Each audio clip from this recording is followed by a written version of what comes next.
Presiden Joko Widodo dan pemerintah mengakui telah terjadi banyak pelanggaran hak asasi manusia berat di Indonesia. Dalam paparannya, Presiden Jokowi menaruh simpati kepada keluarga korban pelanggaran HAM berat. Pemerintah menjamin akan memulihkan kembali hak-hak para korban secara adil dan bijaksana. Komnas HAM menduga terjadi pelanggaran HAM dalam bentrok penolakan PSN Rempang Eco City yang terjadi pada tanggal 7 dan 11 September 2023. Hal ini diungkapkan oleh Komisioner Komnas HAM Saurlin P. Siagian pada Jumat 22 September 2023.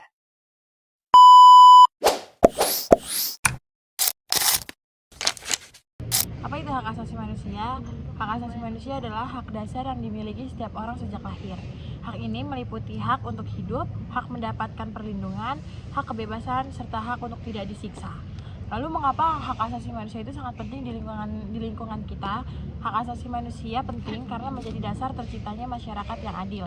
Jika hak asasi manusia dilanggar, maka keadilan dan rasa aman masyarakat ikut hancur. Lalu apa sih tujuan kita di sini? Kita akan membahas kasus-kasus yang mengenai hak asasi manusia. Kasus pertama adalah tragedi 1965 sampai 1966. Pada masa ini terjadi penangkapan, kekerasan, penyiksaan hingga pembunuhan terhadap orang-orang yang dituduh terlibat G30S. Banyak dari mereka ditahan tanpa proses hukum. Ini menjadi salah satu pelanggaran HAM terbesar karena jumlah korban yang sangat besar. Bentuk pelanggaran: penahanan tanpa pengadilan, penyiksaan, pembunuhan massal, penghilangan paksa. Hari 3 tuntutan rakyat Tritura jatuh pada tanggal 10 Januari setiap tahunnya.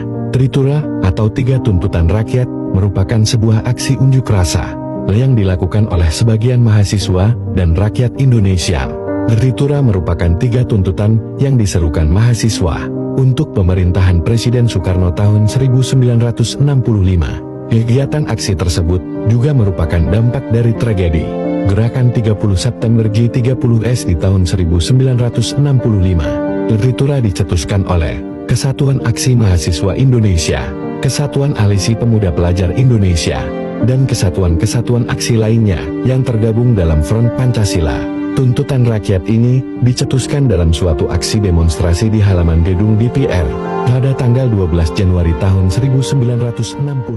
Ketika kerusuhan Mei 1998 adalah tragedi besar yang terjadi menjelang runtuhnya Orde Baru. Kerusuhan ini melibatkan penjarahan, pembakaran, kekerasan, hingga kekerasan seksual terhadap perempuan, terutama etnis Tionghoa. Banyak nyawa hilang dan banyak keluarga kehilangan tempat tinggal. Bentuk pelanggarannya ada kekerasan fisik dan seksual, diskriminasi etnis, pembakaran dan kerusakan massal. Akibat tragedi ini, ratusan orang kehilangan nyawa secara mengenaskan. Saking mengerikannya tragedi ini, banyak warga yang menjadi trauma hanya dengan melihat Mall Klender. Pada tanggal 15 Mei tahun 98, ribuan warga bersiap di depan Mall Klender Jakarta untuk melakukan penjarahan. Pada masa itu, penjarahan jadi hal wajar akibat krisis moneter. Aparat keamanan dan para jawara dikerahkan untuk mengamankan Mall Klender. Warga sempat merasa ciut. Namun tiba-tiba muncul segerombolan provokator yang menghasut warga untuk menerobos masuk. Menurut beberapa kesaksian, para provokator itu memiliki ciri-ciri bertubuh tegap, berambut pendek, dan memiliki senpi. Secara tiba-tiba, salah satu provokator meletuskan senpi ke udara. Hal itu membuat warga makin beringas menerobos petugas keamanan.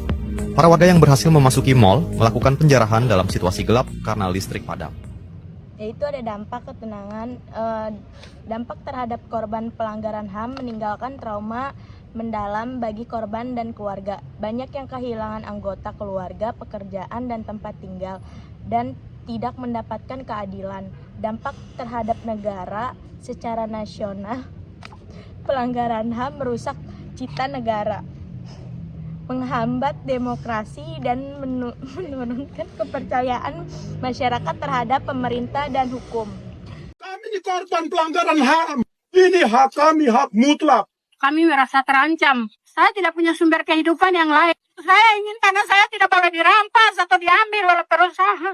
Kami mau hidup tanpa uang pun saya hidup tahun-tahun di hutan, saya tidak pusing uang, saya bisa hidup. 4 kasus tadi menunjukkan bahwa pelanggaran HAM di Indonesia memiliki dampak besar, tidak hanya bagi korban, tetapi juga bagi perkembangan demokrasi bangsa.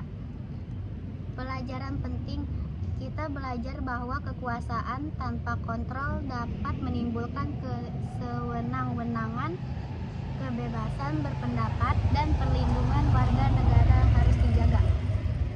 Pemerintahan harus lebih serius dalam menyelesaikan kasus HAM.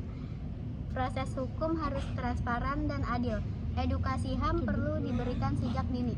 Masyarakat harus berani bersuara jika melihat ketidakadilan. Penutup, demikian presentasi kami mengenai 4 kasus pelanggaran HAM besar di Indonesia.